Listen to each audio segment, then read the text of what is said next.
Sir ఇప్పుడు నేను మీకు మొదటి నుంచి చాలా క్వశ్చన్స్ అడిగాను, అంటే చాలా కాలానికి సంబంధించిన క్వశ్చన్స్ అడిగాను. నేను మీకు ఇంటర్వ్యూ చేశాను కదా, నాకు ఉన్న నాలెడ్జ్ మీరు ఏం ఏం గెస్ చేశారో నాకు ఏముందని మీరు అనుకుంటారు?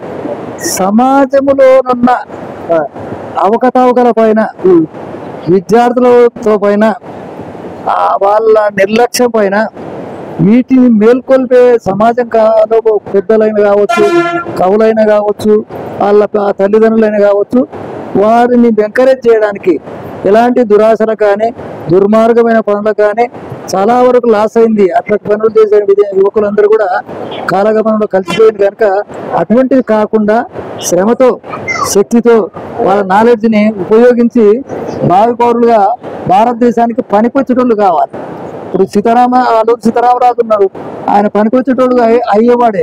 అందుకొరకు మరి అటువంటి వాడిని బ్రిటిష్ వాళ్ళ అంటే ఇప్పటికి కూడా మన దేశంలో కూడా ఒక రకమైన అలజడి ఉంది. ఆ అలజడిని తగ్గించడానికి ప్రయత్నం చేయాలి.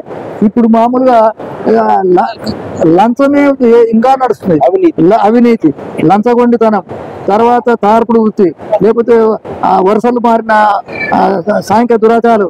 ఆడవాళ్ళంటే నిర్లక్ష్యమైన ఆలోచన వచ్చింది. వాడున్న ఇద్దరు పిల్లలు అయినాక కూడా ఇడిచిపెడుతున్నట్టున్నాడు. వాళ్ళు ఎక్కడ పోవాలి, ఏం చేయాలి?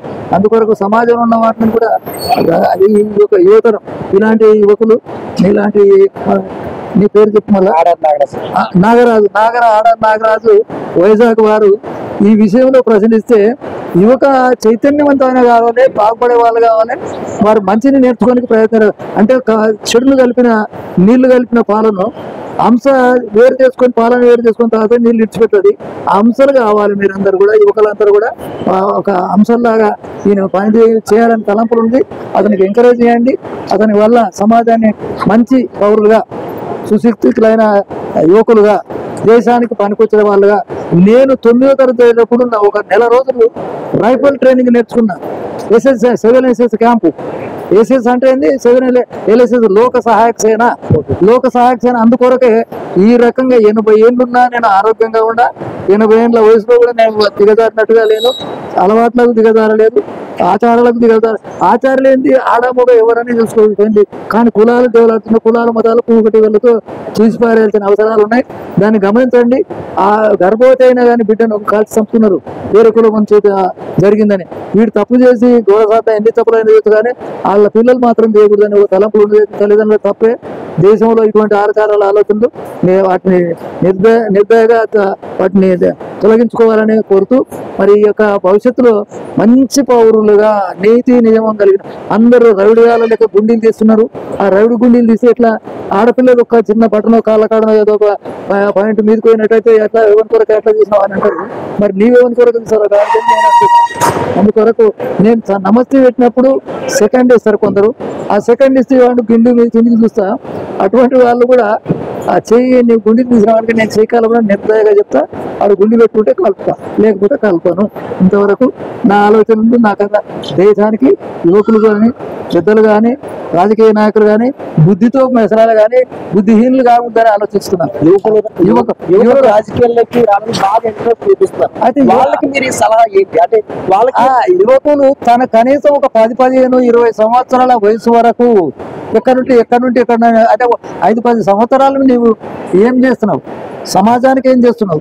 తల్లిదండ్రులకు ఏం చేస్తున్నావు? తల్లిదండ్రులను చంపుతున్నారు, తల్లిదండ్రులను దూరం చేస్తున్నారు, ఓల్డేజ్ హోమ్ లో పెడుతున్నారు. అటువంటి పెడితే వాటిని నిన్ను ఎంత గారవ పెడితే నువ్వు ఇంత లావైనావు. మరి వాళ్ళు ముసలిగా అయినప్పుడు ఒక అక్క వేస్తే వాటిని తయారు చేశాడు. నీవేం ఇస్తున్నావు? వానికి ముసలిగా ఎవడో ఆడుకొచ్చి పెడుతున్నాడు. మరి అందుకొరకు అటువంటి భావన లేకుండా తల్లిదండ్రులను నిన్ను బాల్యంలో పెంచినట్టుగా ముసలితనంలో వాళ్ళని కూడా నువ్వు ప్రేమించాలి. అవసరమైనది వాళ్ళు చిన్నదానికో ఉండేదానికో పండుకునేదానికో. అయితే ఈ మధ్య ఏంటంటే ప్రధానంగా రాజకీయ పార్టీలు యువతకి సీట్లు ఇవ్వట్లేదు. పాత వాళ్ళే బాగా 60-70 ఏళ్ళు ఉన్న వాళ్ళే ఉన్నారు. అసలు కొత్త వాళ్ళకి అసలు ఛాయిస్ ఇవ్వట్లేదు. కేవలం వాళ్ళ పిల్లలు వాళ్ళ తరం వాళ్ళకి ఇవ్వడం అంటే వంశపారంపర్యంగా అనేది అది కొంతకాలం వరకు ఉన్నది. కానీ ఇప్పుడు అటువంటిది ఏం లేదు. చేయగలిగిన శక్తి ఉన్నవాడు అంటే పార్టీలు అనేవి లేకుండా ఉండాలి, 2 పార్టీలే ఉండాలి.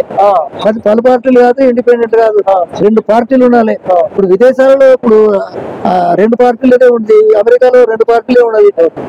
ఖర్చు అంటే వాళ్ళు ఒకరొకరు పెట్టుకుని తక్కువ పెట్టుకోవచ్చు. కానీ ఇప్పుడు వీళ్ళందరూ పెట్టింది ఒక ప్రాజెక్ట్ అవుతుంది. మన తాన ఇండిపెండెంట్ పార్టీలు వారు పెట్టుకున్నది పెడితే ఆ జిల్లాలో కానీ ఆ తాలూకులో కానీ ఒక బహుళాత్మక ప్రాజెక్టులు ఒక ప్రాజెక్ట్ అవుతుంది. అంటే 2 పార్టీలు ఉంటే ఒక సిండికేట్ అదే అందుకొరకు ఆ 2 పార్టీలే ఉండి యువకులను తయారు చేయాలి. ముందుగా యువకులను తయారు చేయాలి, వాళ్ళకి ట్రైనింగ్లు ఇవ్వాలి, మీటింగ్లు పెట్టాలి, మంచిని నేర్పించాలి, చెట్టు నాటాలి. వచ్చిన వాళ్ళకి కూడా ఈ రాజకీయ పార్టీలు ఎంకరేజ్ చేయట్లేదు. ఆర్థికంగా ఉన్న వాళ్ళకి అట్లా అది వాడు ఎంత ఖర్చు పెడుతూ దానికి 4 రెట్లు 10 రెట్లు సంపాదించుకుంటున్నా కనుక అటువంటి గమనించి వాళ్ళని తీసేయాలి. మామూలుగా ముళ్ళ చెట్టు వాకిట్లో పెంచుకుంటే మనకి ఖచ్చితంగా యువకులందరూ కలిస్తే రాజకీయ వ్యవస్థలో మార్పు వస్తుంది. ఎన్ని సంవత్సరాలు రావచ్చు? 15 సంవత్సరాలు 20 సంవత్సరాలు రావచ్చు. ఒక 2-3 సార్లు 2-3 సార్లు అయితే 2 సార్లు మార్పు వస్తుంది. 3వసారి ఆటోమేటిక్ గా యువకులే తయారైతారు అంతే. అంటే 15 సంవత్సరాలు. మొన్నటి ఎన్టీ రామారావు సినిమా యాక్టర్, నాగేశ్వరరావు మంచి రైటర్, మంచి యాక్టర్, భానుమతి, అంజలి, సావిత్రి వాళ్ళందరూ అప్పుడు బ్రహ్మాండ లేక జయలలిత అందరూ అంటే వాళ్ళంతా యాక్టివ్ చేసిండే. కానీ ఇప్పుడు వీళ్ళ పైన అభియోగాలు. ఒక పిల్ల తల్లి కాకముందే వీళ్ళు నిడిచిపెట్టి డేటింగ్ అంట. అదేం డేటింగ్ సిగ్గులేదు మాట వినడానికి అసహ్యమయ్యే మాటలతోటి. ఎంతవరకు డ్రెస్ కోడింగ్ బాగాలేదు, మీ చేష్టలు బాగాలేవు, ఫోటోలు పేపర్లు వచ్చినప్పుడు అది నాదేం నీదేం మంది వాడు చేసిన గమనించాలి. కానీ అటువంటి వాటికి పోజులు ఇవ్వకుండా జాగ్రత్త అంటే ఎంత జాగ్రత్త అంటే అంత గొప్పది. మన దేశం మామూలుగా భానుమతిని ముట్టుకున్న కొడుకే లేడు. ఆమె రైటర్, సింగర్, యాక్టర్, డైరెక్టర్, అనేక బహుముఖ ప్రజ్ఞాశాలిని. అట్లా తయారైతే ఎవరు మిమ్మల్ని అంచుకే రానియరు. అది వాడు అంత దూరం ఎందుకు? మోహన్ అని ఒక మున్సిపాలిటీలో పనిచేశాడు వనపర్తి. ఆయన కొడుకు శ్రీధర్ అసలు మ్యూజిక్ డైరెక్టర్. మరి వారి యొక్క రామాచారి స్కూల్ పెట్టి నేర్పిస్తుండే. అతను గెలవాలని తిరిగిన వాడి కొడుకు కూడా అద్భుతమైన సింగర్. అంటే మా తండ్రి అట్లా మా నాన్నగారు